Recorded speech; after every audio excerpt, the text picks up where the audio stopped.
Laboratorio 3. Síntesis de halogenuros de alquilo. Buenos días, mi nombre es Natividad y hoy desarrollaremos la actividad experimental denominada síntesis de halogenuros de alquilo. Especialmente llevaremos a cabo la síntesis del cloruro de terbutilo a partir del alcohol terbutílico.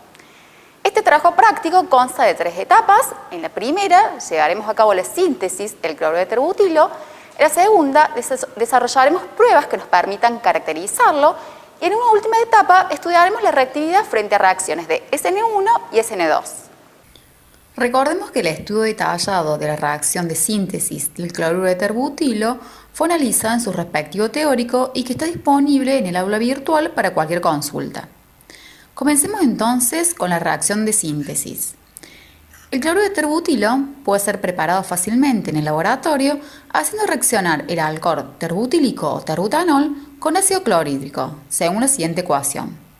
El mecanismo implicado en esta reacción es la sustitución nucleofílica unimolecular. El término unimolecular quiere decir que solo una molécula está implicada en el estado de transición que constituye la etapa determinante de la velocidad de reacción. El mecanismo SN1 es un proceso de múltiples pasos. Previo a la reacción de sustitución propiamente dicha, ocurre una protonación del oxihidrilo para transformarlo así en mejor grupo saliente. En el paso de sustitución podemos distinguir 2 etapas, una lenta y una rápida. La etapa lenta es la formación del carbocatión, en este caso terciario, y por lo tanto muy estable, con la previa eliminación del grupo saliente. Recordemos que sustratos más sustituidos tienen una mayor tendencia a formar carbocationes más estabilizados, favoreciendo que la sustitución ocurra por este tipo de mecanismo. En la etapa rápida ocurre el ataque nucleofílico del cloruro al carbocatión, llevando así a la formación del cloruro de terbutilo. Antes de realizar esta o cualquier actividad en el laboratorio, lo primero que debemos realizar es la búsqueda de la ficha de seguridad tanto de reactivos como de productos, para poder manipularlos de una manera correcta y sobre todo segura. Para ello les dejamos el link de la base de datos de estos y de muchos de los reactivos, donde pueden consultar estas características antes de concurrir al laboratorio. Para comenzar la actividad, dentro de la campana se colocan en un Erlenmeyer 0,106 moles de 2-metil-2-propanol, cuya densidad es de 0,79 gramos por mililitro a la menos 1. Es decir, que se deben medir aproximadamente 10 mililitros.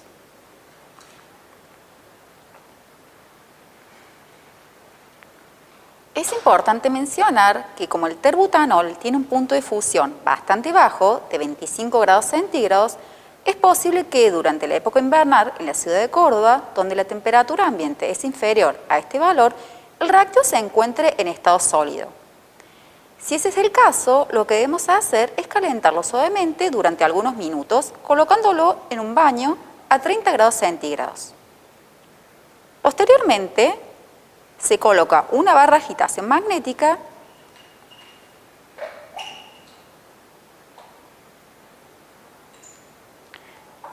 y se agregan 25 mililitros de ácido clorhídrico previamente enfriado en un baño de hielo, ya que la reacción que tiene lugar al mezclar los reactivos es exotérmica.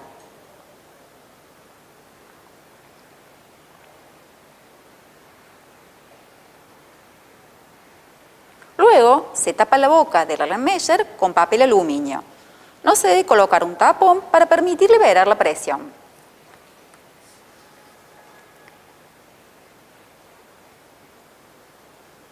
Finalmente, se agita la mezcla en forma vigorosa empleando un agitador magnético durante 30 minutos.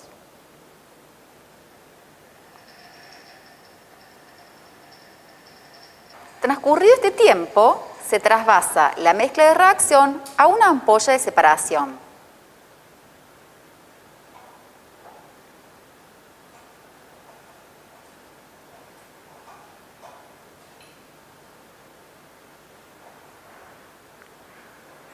Dejando que la mezcla descanse por unos minutos hasta que las capas se hayan separado. Dado que los halogenuros de alquilo son inmiscibles con el agua, se puede observar la separación de dos fases en la ampolla. Es importante que ustedes busquen dentro de las características del producto formado la densidad del mismo, para saber si el halogenuro de alquilo formado queda en la fase superior o inferior en la extracción. Les adelantamos que el cloruro de terbutilo tiene una densidad de 0,84 gramos por mililitro a la menos 1, es decir, es menos denso que el agua, por lo tanto va a permanecer en la fase superior. En este caso se descarta la capa inferior acuosa ácida, ya que como dijimos recién, la de arriba corresponde a la fase orgánica que contiene el producto deseado.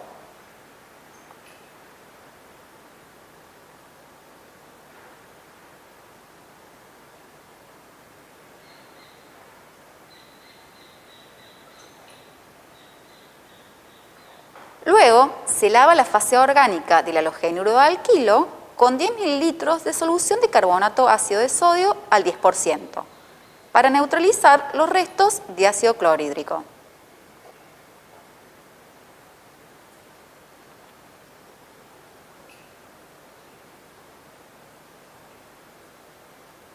Posteriormente, se hace un segundo lavado con 10 mililitros de agua fría.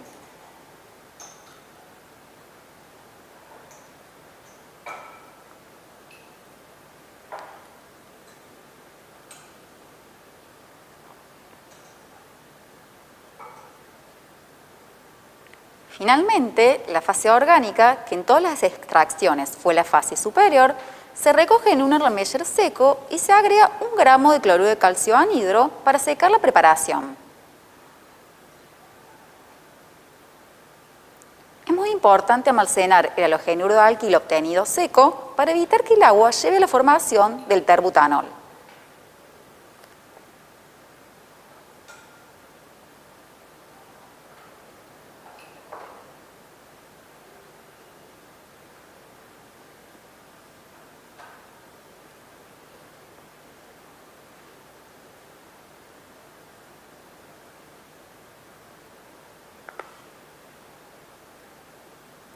Se filtra el líquido secado a través de un embudo con un papel de filtro plegado y se recoge en un Erlenmeyer previamente tarado.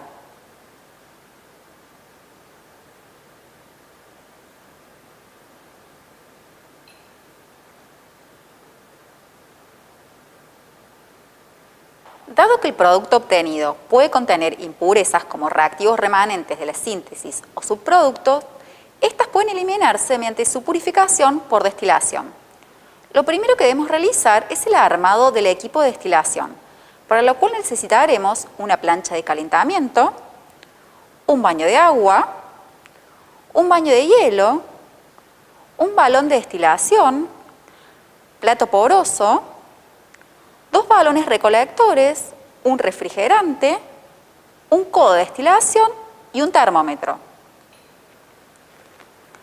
Es importante destacar que la fracción que se colecta es aquella que destila entre 49 y 51 grados centígrados en un balón seco y previamente pesado. Tengamos en cuenta que si inicialmente el líquido que destila es turbio, se debe suspender la destilación y secar nuevamente el producto antes de continuar.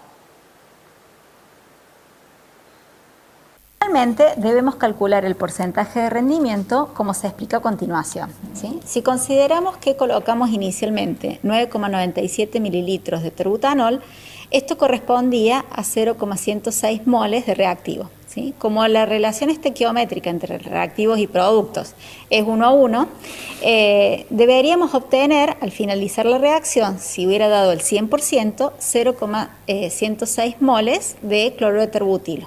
¿Sí?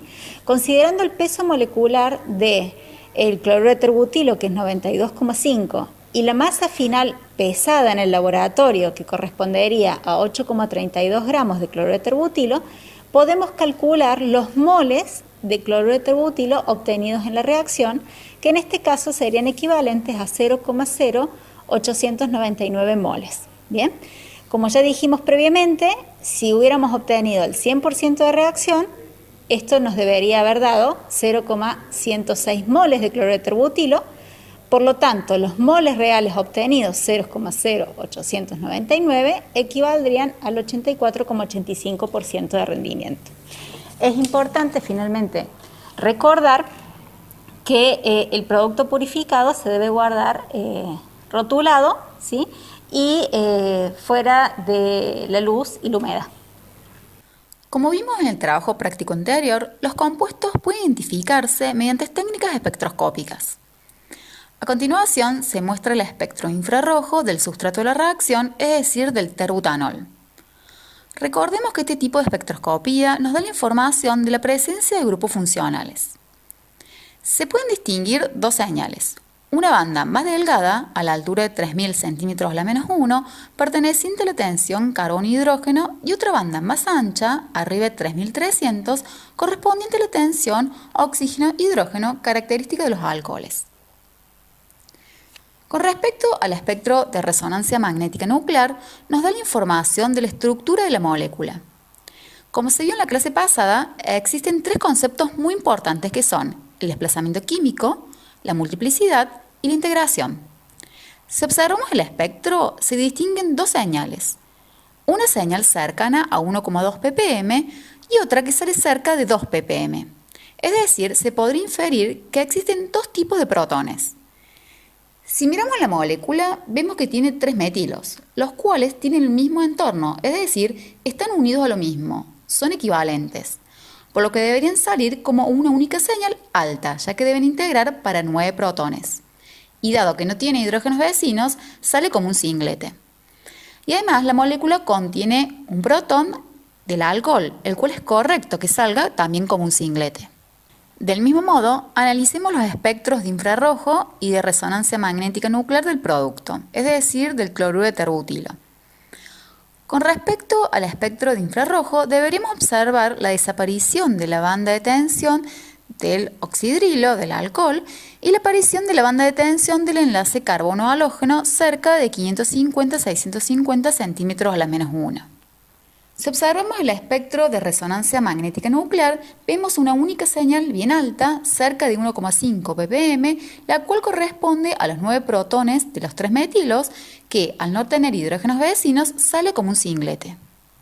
Además de analizar la espectroscopía de infrarrojo y de RMN para tratar de identificar la estructura del producto formado, también es de interés contar con algunas reacciones de laboratorio que nos permiten identificar la presencia de diversos grupos funcionales en las moléculas orgánicas.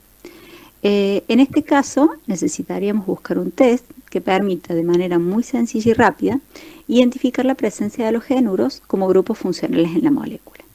Bien, para ello podemos utilizar el test de Beilstein. Esta prueba o test consiste en sumergir un alambre de cobre, el cual previamente fue sometido a la llama para generar la formación de óxido de cobre, sumergirlo en una muestra de compuesto orgánico. Y posteriormente, este alambre es nuevamente sometido a la llama. Un test de Beilstein positivo es el resultado de la generación de un haluro de cobre volátil cuando esté calentado con óxido de cobre. El haluro de cobre excitado proporciona a la llama un color azul verdoso como el que se muestran en estas figuras. Además, a continuación les compartimos un video de esta prueba realizada en el laboratorio. Otros ensayos de utilidad en el laboratorio para analizar los halogenuros de alquilo son los test de reactividad en reacciones de SN1 y de SN2, los cuales nos permiten clasificar los halogenuros de alquilo de acuerdo a la sustitución del carbono, ya sea en primario, secundario y terciario. Por ejemplo, en este caso, el test de yoduro de sodio en acetona sirve para clasificar los halogenuros de alquilo de acuerdo a su reactividad en una prueba de SN2. ¿Sí? En este caso, el ion yoduro es un excelente nucleófilo y este puede desplazar al bromo o al cloro del halogenuro de alquilo, y como la acetona es un solvente menos polar que el agua, los bromuros y cloruros correspondientes son insolubles. De esta forma, la aparición de un precipitado en el medio de reacción correspondería a un test positivo. De esta forma, el test consiste en hacer reaccionar unas gotas del compuesto orgánico, 1-clorobutano, 2-clorobutano, cloruro de terbutilio y acetona con la solución de yoduro de sodio disuelto en acetona.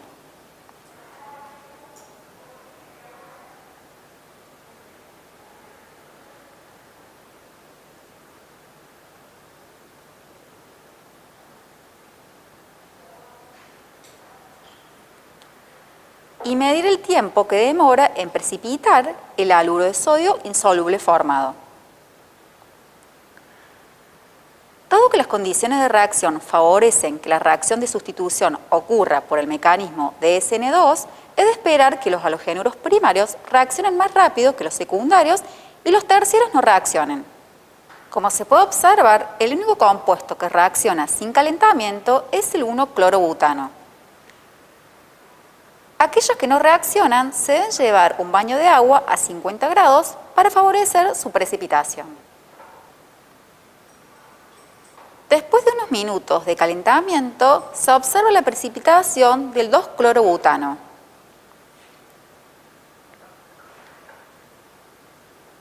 En tanto que el cloruro de terbutilio y la acetona no precipitan después del calentamiento.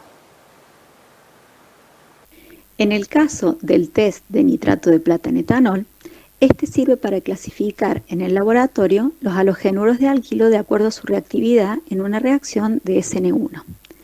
En este caso, como el ion nitrato y el etanol son nucleófilos pobres y además el etanol es un solvente de moderado poder ionizante, son condiciones que favorecen la formación de carbocationes como intermediarios, tal como se muestra en las siguientes ecuaciones.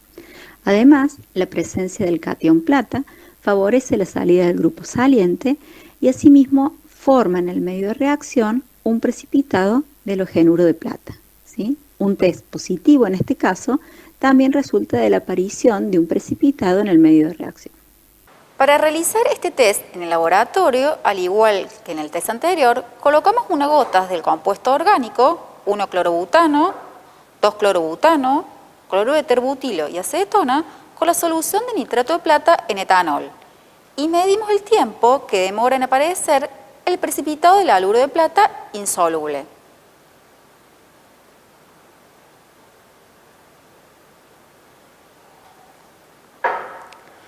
Dado que las condiciones de reacción favorecen que la reacción de sustitución ocurra por el mecanismo de SN1, es de esperar que los halogenuros terciarios reaccionen más rápido que los secundarios y los primarios no reaccionen en el tiempo analizado. Como se puede observar, el único compuesto que precipita sin calentamiento es el cloruro de terbutilio. Aquellos que no reaccionan se deben llevar a un baño de agua a 50 grados para favorecer su precipitación. Después de 5 minutos de calentamiento, se observa la precipitación del 2-clorobutano.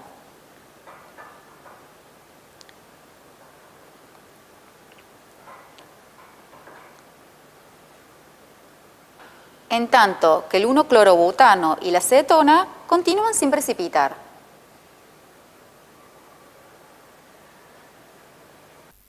Recordemos que todos los residuos generados en la Facultad de Ciencias Químicas deben estar perfectamente rotulados según la Ley 24.051, la cual ha sido adaptada por el Área Centralizada de Trabajos Prácticos de esta facultad. Estos rótulos contienen una descripción de la corriente de residuos según esta ley, los datos específicos de la actividad práctica a la cual pertenecen y un número consecutivo asignado por personal técnico del Área Centralizada de Trabajos Prácticos. El correcto rotulado de los residuos lleva a que la disposición final de los mismos sea segura para todos. En esta experiencia se generan 3 corrientes de residuos. La I35, la cual corresponde a soluciones acuosas básicas y en donde descartaremos aquellas soluciones que estuvieron en contacto con bicarbonato de sodio. La corriente de residuos I34, la cual corresponde a soluciones acuosas ácidas y en donde descartaremos aquella fase acuosa que tenga restos de ácido clorhídrico. Y la corriente de residuos I41, la cual corresponde a solventes orgánicos halogenados, la cual puede ser sólidos o líquidos. En el caso de la I41 sólidos, descartaremos el papel de filtro y en el caso de la corriente de residuos I41 para líquidos, descartaremos aquella fase que puede contener restos del producto de síntesis.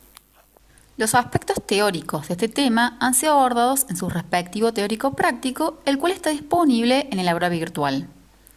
Tengan en cuenta que para la primera parte de este trabajo práctico, es decir, para la síntesis del bromuro de N-butilo y para su caracterización, tienen disponible un enlace en el aula virtual que es el siguiente. Además, les recordamos que cualquier duda que se presente de este y del resto de los trabajos prácticos puede ser resuelta en sus respectivas clases sincrónicas.